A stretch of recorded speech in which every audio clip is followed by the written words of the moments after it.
तो अगर host cell की हम बात करें तो जैसा होस्ट वैसा वायरस।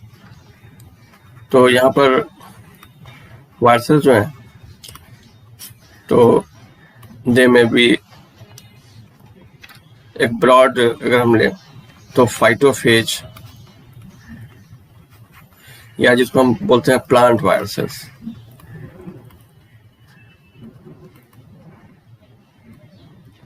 दूसरा zoophage, phage means virus, PHAGE, zoophages means animal viruses.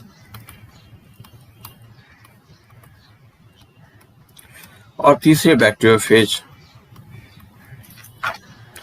Bacteriophage जो है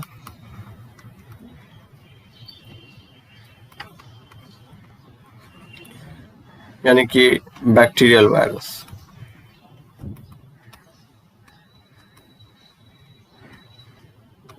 ओके, और भी कुछ जो टाइप्स हैं जैसे कि mycophage, fungal viruses, fungus infecting viruses, cyanophage, cyanobacteria पे जो लगते हैं, ठीक है। लेकिन ब्रॉड जो 3 कैटेगरीज हैं वो ये हैं। फाइटोफेजेस जो है वो क्या है कि दे आर मोस्टली, गौर करना, mostly RNA viruses. Plant viruses जो क्या होते हैं, ये मोस्टली RNA वायरस होते हैं।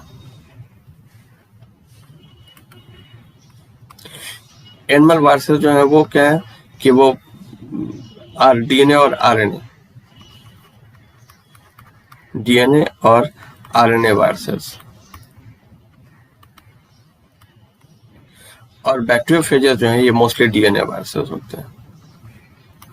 याद रहेगा, मोस्टली DNA वायरसेस। एक बार हम रिपीट कर रहे हैं कि प्लांट वायरसेस जो है वो क्या है, they are mostly RNA viruses, ठीक है। अच्छा, जूफेजेस यानी कि एनिमल वायरसेस, वो DNA या RNA दोनों में से कोई भी हो सकते हैं। DNA वायरसेस हो सकते हैं या RNA वायरसेस हो सकते हैं। बैक्टीरियोफेजेस जो है वो मोस्टली DNA वायरसेस होते हैं, ठीक है। तो चलो हम देखते हैं कि NCERT क्या कहता है। In addition to proteins, viruses also contain genetic material that could be either RNA or DNA, but not both. दोनों नहीं। No virus contains both RNA and DNA. A virus is a nucleoprotein. जैसा हमने पहले बताया कि nucleoprotein है, nucleic acid और protein का combination. And the genetic material is infectious. तो infectious कौन है? प्रोटीन कोट नहीं। The infectious part is genetic material यानी कि न्यूक्लिक एसिड। ओके, वही एंटर करता है होस्ट सेल में in most of the cases, और वही उसी में इंफॉर्मेशन होता है अगले जनरेशन के वायरसेस को बनाने का। In general viruses that infect plants have single standard RNA। देखो अब क्या कर रहा है कि प्लांट्स जो है तो उनमें क्या होता है, यूजुअली सिंगल स्टैंडर्ड RNA होता है, जैसा कि अभी हमने देखा है in case of tobacco mosaic virus, ठीक है।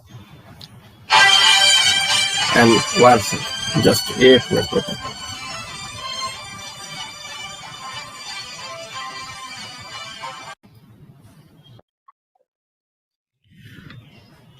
ठीक है।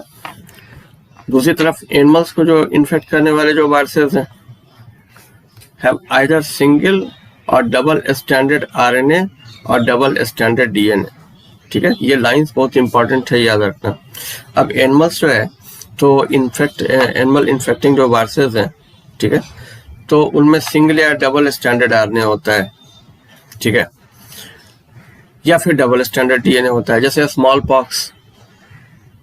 पॉक्स वगैरह जो है, चिकन पॉक्स है, तो इनमें जो वो DNA is a genetic material. Maximum बहुत सारे जो हैं, तो जैसे take the case of your hepatitis B, तो क्वाइट नेचुरली कि उसमें जो वो DNA होता है, ठीक है। हालांकि बाकी जो हेपेटाइटिस के उनमें RNA होता है। इस तरह से मिक्सोवायरस इन्फ्लुएंजा, तो उसमें जो RNA होता है। HIV जो है उसमें RNA होता है, 2 सिंगल स्टैंडर्ड RNA होते हैं। लेकिन HIV is a retrovirus. Retrovirus वैसे वायरसेस को कहते हैं जो कि जब वो होस्ट सेल में जाते हैं तो वो अपने RNA को कन्वर्ट कर लेते हैं DNA में, ठीक है, डबल स्टैंडर्ड DNA। तो यहाँ पर नेक्स्ट हम देखें कि बैक्टीरियल वायरसेस और bacteriophages viruses that infect bacteria are usually double standard DNA viruses, जैसा अभी हमने एक फ्लो चार्ट में इनको दिखाया, इस बगल के फ्लो चार्ट में जैसा तुम देख सकते हो। The protein coat called capsid is made of small सब यूनिट्स कॉल्ड कैप्सोमियर्स। ठीक है, तो मोनोमर्स जो हैं, जो कैप्सिड बनाते हैं, प्रोटीन कोड बनाते हैं, उनको हम क्या बोलते हैं? कैप्सोमियर। कैप्सिड किसको कहते हैं? प्रोटीन कोड को कहते हैं। Capsid is another name of protein code.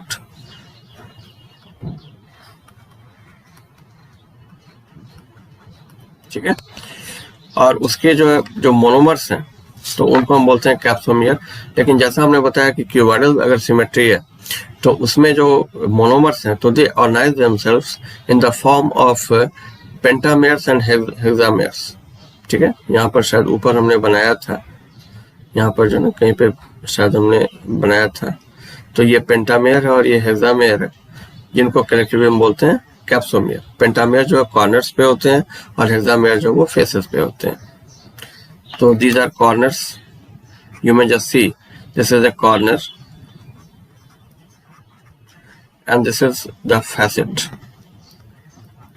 Corner पे पेंटामेयर्स और फैसेट पे hexamers. Okay, so let's now just get back to the point. अब यहाँ पर नेक्स्ट हम देखें कि the protein coat called capsid is made of small segments called capsomeres, protects the nucleic acid। तो ये कैप्सिड क्या करता है? ये कैप्सिड जो न्यूक्लिक एसिड को प्रोटेक्ट करने का काम करता है, उसकी सुरक्षा देने का काम करता है। These capsomeres are arranged in helical और polyhedral genetic form।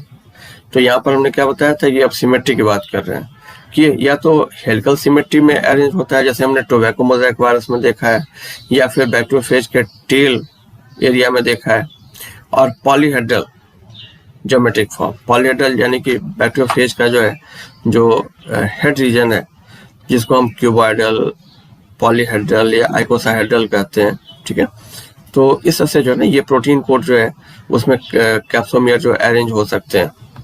Viruses cause disease like mumps, small pox, herpes and influenza, AIDS in humans. ठीक है, ये सब जो है ये वायरसेस से जो होते हैं।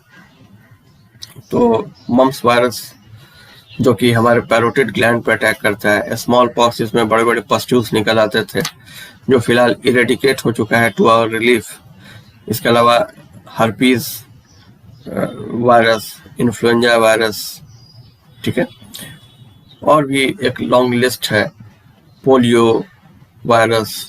इसके अलावा अभी हाल में जो कहर मचा रहा है कोविड जो है, ये एक वायरल डिजीज है। मंकी पॉक्स ये जो है एक दूसरा वायरस है। ओके, तो यहाँ पर rabies disease is caused by virus. तो ऐसे there are so many viral diseases. Okay, और सबसे बड़ी बात ये है कि वैक्सीन जो है वो हर जगह इफेक्टिव नहीं है। जैसे अब एड्स के केस में vaccine is not effective, it has actually not been prepared because AIDS virus is highly mutable. ये बहुत ही म्यूटेबल होता है, वो जल्दी जल्दी अपने फॉर्म को चेंज करता है। ठीक है, तो इसलिए वैक्सीन जो इफेक्टिव नहीं होता है इसके खिलाफ। तो AIDS in human is also caused by virus. In plants उस वायरस का नाम क्या है जो एड्स कॉज करता है? उसको हम कहते हैं HIV, human immunodeficiency virus. Human immunodeficiency virus.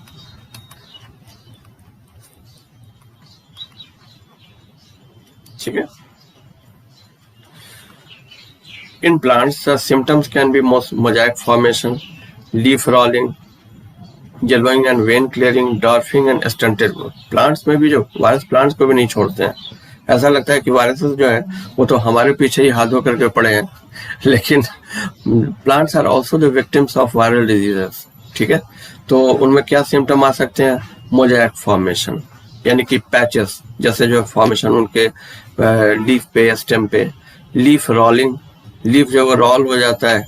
Role होगा तो क्वाइट नेचुरली की धूप उतनी बढ़िया नहीं लगेगी और फूड बहुत कम बनाएगा, तो rolling and curling. Yellowing and when clearing. When clearing का मतलब होता है कि वेन के एरिया पे जो है बिल्कुल जो है वो गायब हो जाना, क्लोरोफिल वगैरह का जो है, ठीक है, तो येलो पड़ जाना पत्ते का, डॉर्फिज्म एंड स्टंटेड ग्रोथ, तो क्वाइट नेचुरली की जो ग्रोथ है वो स्टंट कर जाता है, वो चेक हो जाता है और प्लांट जो वो बौना रह जाता है।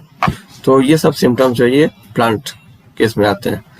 तो यहाँ पर फिलहाल जो है हम लोग इतना भी देखें और मोस्ट ऑफ द क्वेश्चंस जो है इतने से आ जाएंगे, ठीक है। अब नेक्स्ट यहाँ पर हम लोग जो वो देखने जा रहे हैं कुछ दूसरे टॉपिक्स, जब वायरवाइड्स। वायरवाइड क्या है? वायरवाइड्स जो है ना, तो ये भी वायरसेस के एक फॉर्म है, लेकिन सिंपली ये they are not covered with any protein coat. ये RNA, naked RNA, naked infectious RNA of low molecular weight. तो दे वर डिस्कवर्ड बाय थियोडाइनर, ठीक है। और ये जो है क्या है कि ये वायरसेस से छोटे होते हैं, ठीक है। ये सारे फैक्ट इसलिए इंपॉर्टेंट है जानना क्योंकि स्टेटमेंट बेस्ड क्वेश्चंस जो है तो उसमें पूछा जा सकता है कि इनमें कौन सा नहीं होता है, कौन सा रॉन्ग स्टेटमेंट है। जैसे इस बार नीट 2022 में मैक्सिमम क्वेश्चन जो आए थे, ठीक है। तो ये जो है वो क्या है, वायरसेस स्मॉलर है। तो क्यों स्मॉलर है? बिकॉज वायरवाइड का लिटरली मीनिंग क्या होता है? वायरस लाइक, ठीक है। तो ये क्या है? नेकेड लो molecular wait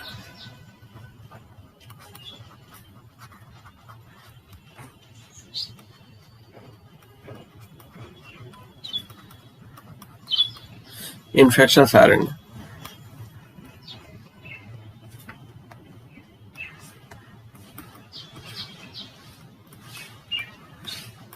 Infectious RNA, okay. तो ये जो है ये वायरवाइड्स हैं। तो यहाँ पर पोटैटो स्पिंडल ट्यूबर डिजीज ये कॉज करते हैं। इस बात को जो है याद रखने की जरूरत है कि they just cause a potato spindle tuber disease, ठीक है।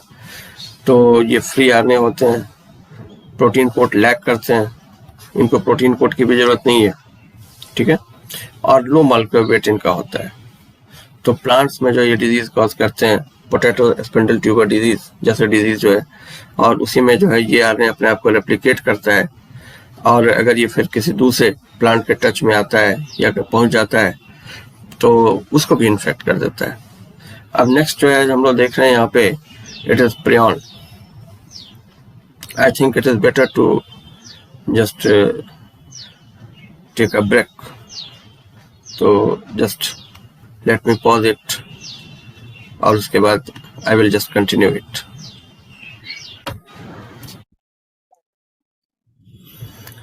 Welcome back students. तो यहाँ पे वायरवाइड्स के बारे में हमने देखा। अब let's now see the prions. Prions जो है ना, तो these are the infectious proteins with abnormal folding, okay. तो हम प्रियॉन्स को हम कह सकते हैं कि प्रियॉन्स जो वो क्या है, दे आर इन्फेक्शियस प्रोटीन्स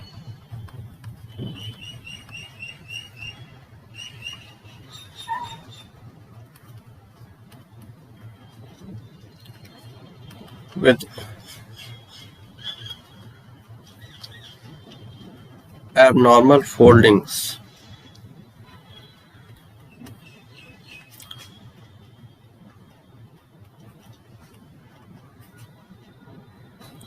ठीक है। तो they had been discovered by Prusiner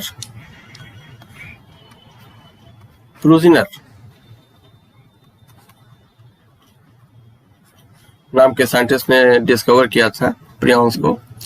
और ये बेसिकली क्या है कि इसमें डीएनए वगैरह कुछ नहीं पाया जाता है, डीएनए आरएनए नहीं पाया जाता है, ये सिर्फ प्रोटीन्स है। और ये इसलिए इन्फेक्शस है क्योंकि there is the abnormal folding. और ये जो इनकी एबनॉर्मल जो फोल्डिंग है, एबनॉर्मल जो टर्शियरी स्ट्रक्चर है, तो जब ये दूसरे प्रोटीन के कांटेक्ट में आता है तो क्रॉस लिंकिंग करके उनको भी एबनॉर्मल कर देता है, उनको भी प्रियॉन बना देता है, उनके भी फोल्डिंग्स को जो है वो एबनॉर्मल कर देता है, और साथ में उनको खराब ही नहीं करता है उनके फोल्डिंग को, बल्कि उनको भी इन्फेक्शस बना देता है। और जब वो प्रोटीन किसी तीसरे प्रोटीन के कांटेक्ट में आते हैं तो फिर वो एबनॉर्मल फोल्डिंग जो है तो वो उस प्रोटीन को दे देते हैं और उसको भी इन्फेक्शस बना देते हैं, और इस वजह से ये इन्फेक्शस होता है। दूसरी तरफ इनमें ये प्रोटीन टू प्रोटीन इन्फेक्शन फैलता है, ठीक है। और अलग से कोई इनमें जो है वो डीएनए के लिए डीएनए में कोडिंग नहीं होती है। तो यहाँ पर जो कुछ जो डिजीज हैं, ठीक है, और खास करके जो है न्यूरोलॉजिकल डिजीजेस जो हैं, तो ये जो है इन प्रोटीन्स के थ्रू जो फैलते हैं, ठीक है। तो इनका जो साइज है वो लगभग वायरस जितना है, ये याद रखने का है, ये इम्पॉर्टेंट फैक्ट है, ठीक है। अच्छा, अब इनमें जो है ना कुछ इम्पॉर्टेंट जो डिजीज हैं, तो it is one is bovine spongiform encephalopathy, also known as mad cow disease in cattle. ये डिजीज जो है चूंकि प्रियन के जो डिजीज हैं तो उनकी कोई दवा नहीं है, ठीक है, वो और हाईली इन्फेक्शस है। तो इसी वजह से मैड काउ डिजीज की वजह से कुछ साल पहले सिंगापुर में lakhs of cattle had to be culled. Culled का मतलब होता है कि they had to be killed, okay, ताकि ये डिजीज और ज्यादा न फैले, ठीक है। अच्छा, दूसरी तरफ इसी का एनालॉगस जो वेरिएंट है वह है क्रुचफील्ड जैकब डिजीज इन ह्यूमंस, ठीक है। तो ये CR स्टैंड फॉर, CR जो है ना, तो CR स्टैंड का फॉर क्रुचफील्ड जैकब डिजीज।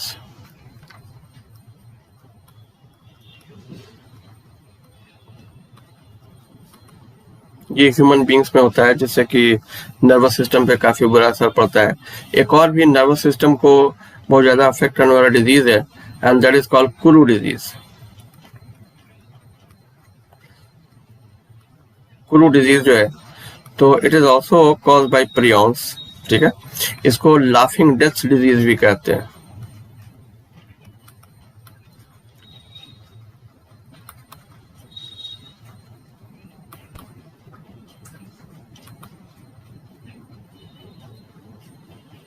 ठीक है, तो ये जो है वो न्यू गिनी, पेरू वगैरह के जो ट्राइब्स हैं उनमें ये होता है, क्योंकि पहले उनमें जो है ह्यूमन फ्लैश जो है, जो ह्यूमन कराकास है, ह्यूमन जो डेड बॉडी है, तो उसके फ्लैश खाने की एक परंपरा थी, उसका एक ट्रेडिशन था। तो उसके वजह से जो है ये डिजीज फैलता था, और इसमें जो लाफ्टर है वो अनकंट्रोल्ड होता है, that ultimately leads to the suffocation and death of the patient, ठीक है। इसीलिए इसका नाम है लाफिंग डेथ डिजीज या कुलू डिजीज। तो it is also called by prion, ठीक है।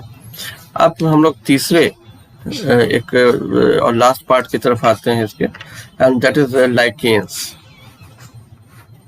लाइकेन्स जो है ना, ये क्या है कि they are the symbiotic association between an alga and a fungus, ठीक है।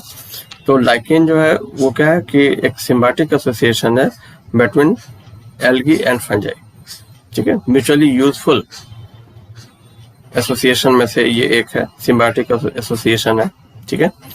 तो इसमें जो है दो पार्ट होते हैं, वन इज द फाइकोबायोन्ट यानी कि एल्गल कंपोनेंट, ठीक है, और दूसरा जो है वो है माइक्रोबायोन्ट। माइक्रोबायोन्ट का मतलब है कि फंगल कंपोनेंट। तो एल्गल कंपोनेंट इज कॉल्ड फाइकोबायोन्ट। अगर हम देखें कि लाइकेन जो है तो इसके दो कंपोनेंट कौन कौन से हमने बताया कि फाइकोबायोन्ट और दूसरा माइक्रोबायोन्ट। फाइकोबायोन्ट जो है वो क्या है, वो एल्गल कंपोनेंट,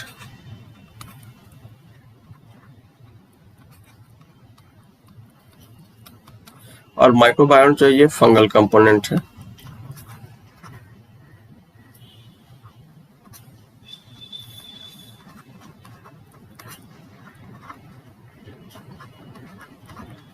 ठीक है, तो जैसा हम जानते हैं कि एल्गल कंपोनेंट जो फोटोट्रॉपिक होगा, ऑटोट्रॉफिक है वो, और फंगल कंपोनेंट जो है वो हेटरोट्रॉफिक।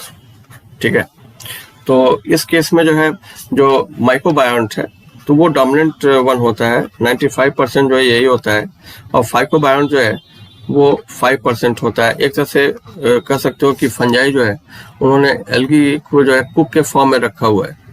ठीक है, अब इसमें जो रोल क्या है, इसमें रोल ये है कि fungi provide shelter and absorbs mineral nutrient and water for its partner, और ये जो है शेयर करता है इन चीज़ों को एल्गी के साथ।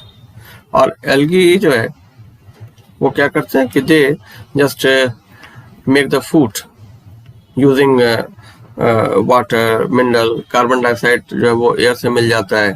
ठीक है, तो इस तरह से जो है they just make the food and the food is shared by both. ठीक है, दोनों जो है वो एल्गी और फंजाई फूड को शेयर करते हैं। इसका फायदा ये होता है कि ऐसे जगहों पे ये ग्रो कर लेते हैं जहां पर कि दूसरे ऑर्गेनिज्म जो है ग्रो नहीं कर सकते हैं, जैसे ऑन अ बेयर रॉक, एक नंगी चट्टान। ठीक है, तो यहाँ पर क्या है कि लाइकेन जो है लेकिन हाँ, लाइकेन के साथ एक प्रॉब्लम क्या है कि वो पॉल्यूशन को जो है वो टॉलरेट नहीं कर पाते हैं, खास करके sulphur dioxide pollution, they are very sensitive.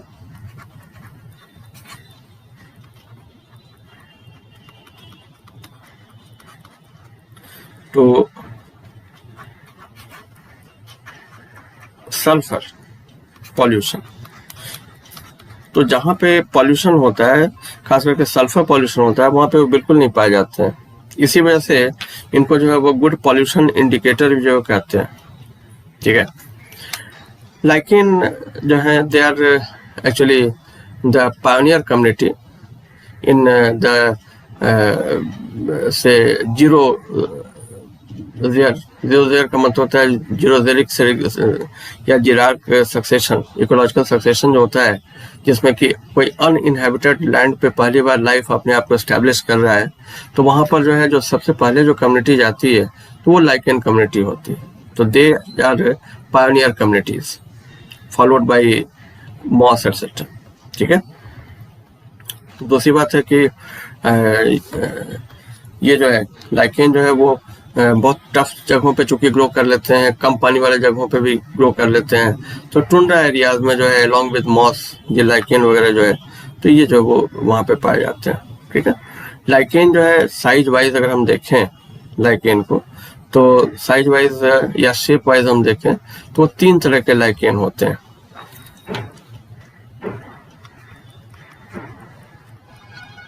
कुछ जो है वो बिल्कुल पपड़ियों की तरह से होते हैं, उनको हम कहते हैं क्रस्टोज लाइकेन।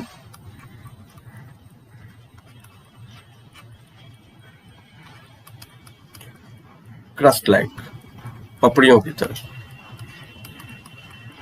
ठीक है, दूसरे जो वो थोड़े से जो है पत्ते जैसे दिखाई पड़ते हैं, when while they are not the leaves, लेकिन अगर वो पत्ते जैसे दिखते हैं तो उनको हम बोलते हैं फोलियोज लाइकेन। ओके, जैसे take the case of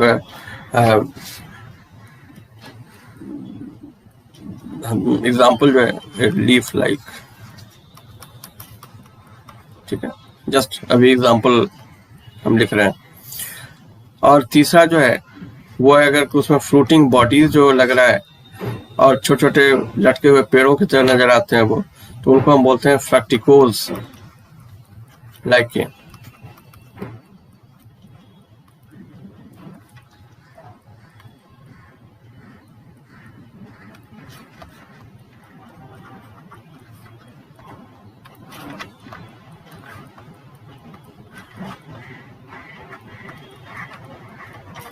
okay, तो फ्रैक्टिकोल्स लाइकेन जो है तो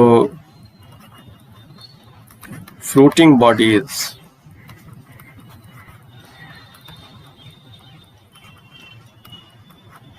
हैंगिंग और erected like plants.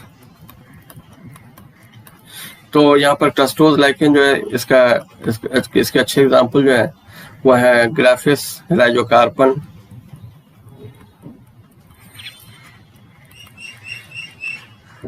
It is राइजोकार्पन etcetera. फॉलियोज जो है तो इसके अच्छे एग्जांपल्स हैं पार्मेलिया, पेल्टिजेरा और फ्रैक्टिकोज जो लाइकेन है इनके एग्जांपल हैं उसनिया,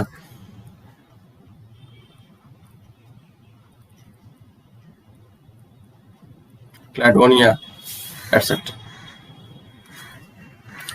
तो यहाँ पर जो है ना क्रस्टोज जो है कैसा दिखेगा, या किसी रॉक पे जो है एक पपड़ी की तरह से जो है दिखेगा, लाइक दिस। फोलियोज जो है तो इसका आउटग्रोथ जो है वो लीफ की तरह से होता है।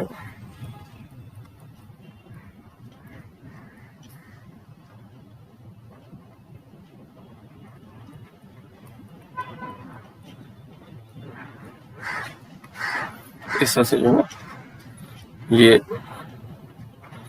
लीफी आउटग्रोथ जो होता है लाइक दिस। और इनका जो है इनमें फ्रूटिंग बॉडीज जो लटके हुए दिखाई पड़ते हैं लाइक दिस।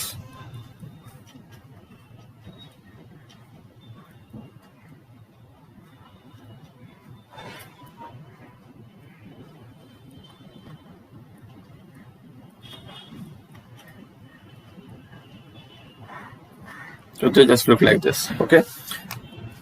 तो ये फर्क आता है। और जिराक सक्सेशन में सबसे पहले crustose lichen, then replace by foliose lichen, और उसके बाद फ्रैक्टिकोज लाइकेन।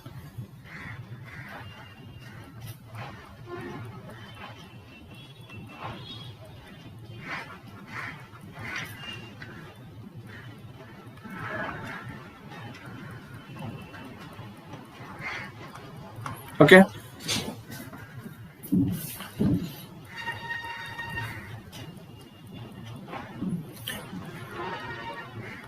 तो यहाँ पर लाइकेन जो है they are very useful, ecologically भी यूजफुल है, वो हमारे लिए भी यूजफुल है। जैसे कि one lichen Roccella tinctoria,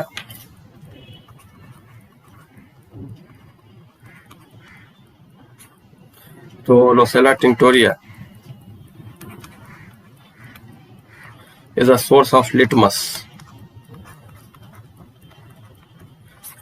purple colour का जो है होता है, जो कि एसिड और बेस टेस्ट में काम आता है। एक natural acid base indicator litmus is obtain from Rosella tinctoria, ठीक है। कई जो है वो खाने के काम आते हैं, ओके, कई जो है वो खाने के काम आते हैं, जैसे क्लैडोनिया, इसके अलावा फिर लैकोनेरा जिसको हिवेंस ब्रेड कहते हैं, जूस, और वो खाया जाता है, ठीक है। इसके अलावा अगरबत्ती बनाई जाती है उनसे, ठीक है। तो ये सब जो है these are some uses of lichen, okay. तो यहाँ पर हम ये बता दें कि लाइकेन जो है ना, तो they are lichen reproduce asexually,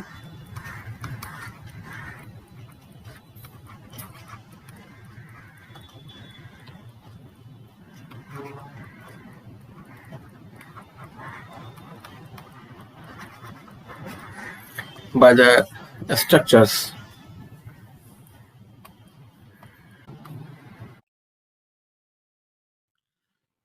so lichen reproduces actually by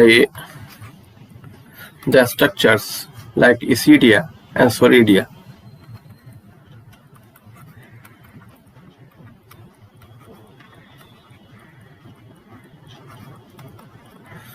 तो एक इसीडियम जो है it is just an outgrowth on the surface of the lichen.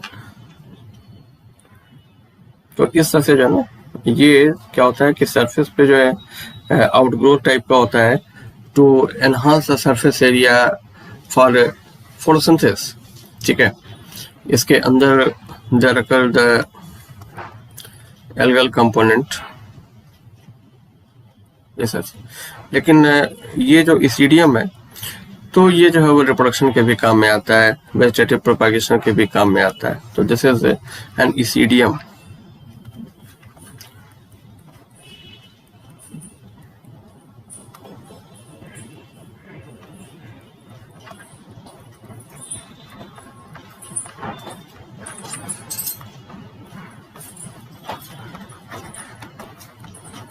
Okay, और ये डिटैच हो जाता है और नए लाइकेन को पैदा करता है। On the other hand soredia are small spore like structures. Soredia जो है तो वो छोटे छोटे जो है वो स्ट्रक्चर्स हैं लाइक दिस। ये छोटे छोटे जो है वो फंगल स्पोर लाइक स्ट्रक्चर हैं that enclose with in A small mass of alga.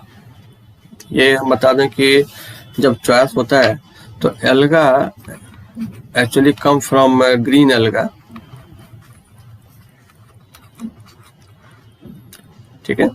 और दूसरी तरफ जो फंगस है, फंगल कंपोनेंट, तो यूजुअली फ्रॉम एस्कोमाइस्टीज, ये क्लास एस्कोमाइस्टीज से जो है ये आते हैं, ठीक है।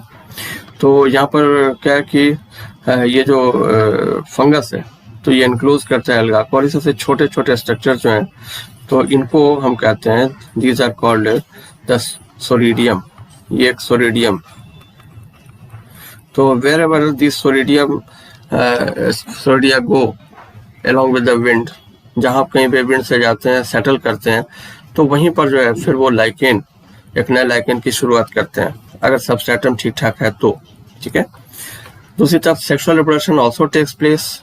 सेक्सुअल रिप्रोडक्शन जो है वो एल्गा और फंजाई का अलग अलग होता है, सेपरेटली होता है। और एक बार जब सेक्सुअल रिप्रोडक्शन हो चुका होता है तो फिर the fungus comes into contact with the alga and again just makes a lichen, ठीक है। तो यहाँ algal and fungal components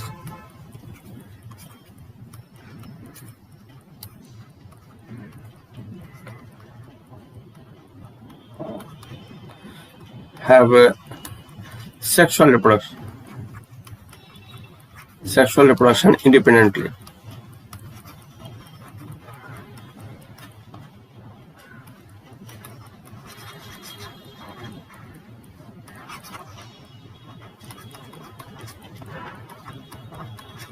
And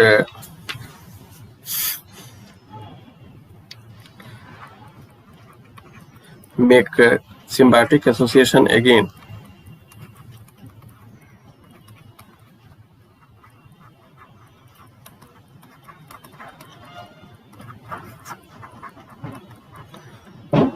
After reproduction. Okay. यहाँ पे ये नहीं भूलना चाहिए कि lichen are different from mycorrhiza. Mycorrhiza का नाम सुना होगा तुमने।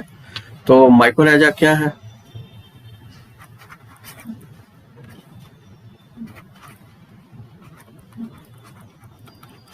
Mycorrhiza are symbiotic association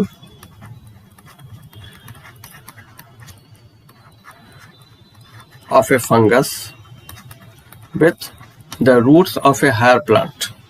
Okay, so symbiotic association of a fungus with roots of the higher plants.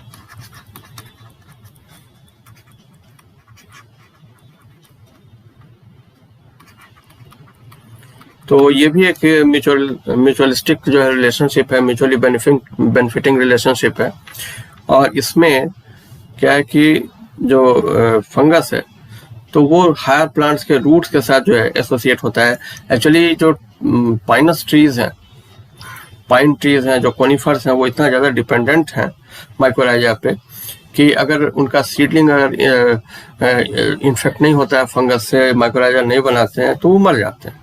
अब एक्चुअली फंगस करता क्या है? Fungus functions as the root hair. वो रूट हेयर का काम करता है।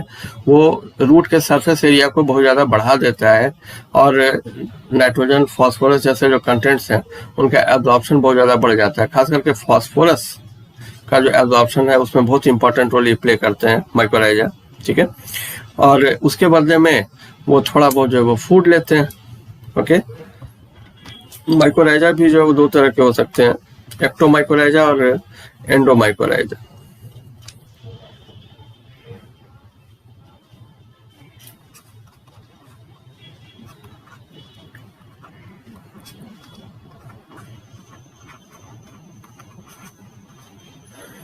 और दूसरे एंडोमाइकोराइजा।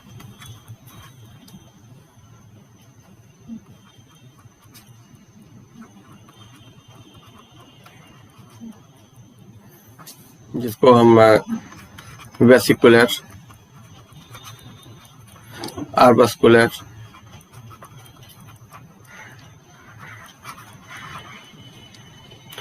माइकोराइजा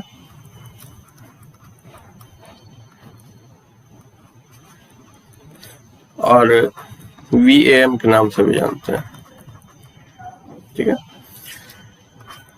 तो एक्टोमाइकोराइजा जो है, इसमें जो एक मोस्ट ऑफ द फंजाई जो है, जिनको हम हेरिंग्स नेट कहते हैं, तो वो सरफेस के ऊपर होते हैं। ओके, और दूसरी तरफ थोड़े बहुत अंदर होते हैं कॉर्टिकल रीजन में, but they do not get into the cell. और वो थोड़े बहुत जो अंदर होते हैं तो वो इंटरसेलुलर स्पेस में प्रेजेंट होते हैं, बाकी मोस्टली जो वो आउटर सरफेस पे होते हैं। तो दिस इज अबाउट एक्टोमाइकोराइजा। और एंडोमाइकोराइजा जो है, तो ये जो है, ये मोस्टली कॉर्टेक्स के अंदर पाए जाते हैं, और इनमें जो हॉस्टोरिया है, जो फिंगर लाइक स्ट्रक्चर है, they also just go into the cells as well. उनमें जो है कई सारे जो है, तो वो सेल्स के अंदर भी जो है वो अपने एक्सटेंशन को पेनिट्रेट करते हैं। तो this is the feature of endomycorrhiza. ठीक है, ग्लोमस जो है, तो it is a fungus that is very common in endomycorrhiza. Okay, so this was about today's discussion about the different topics. I hope you will just do your tests very well. इस chapter को तुम समझोगे इस video को देख करके, और I think you will just do well in your tests on this topic. Okay, so have a nice day. All the best. Bye.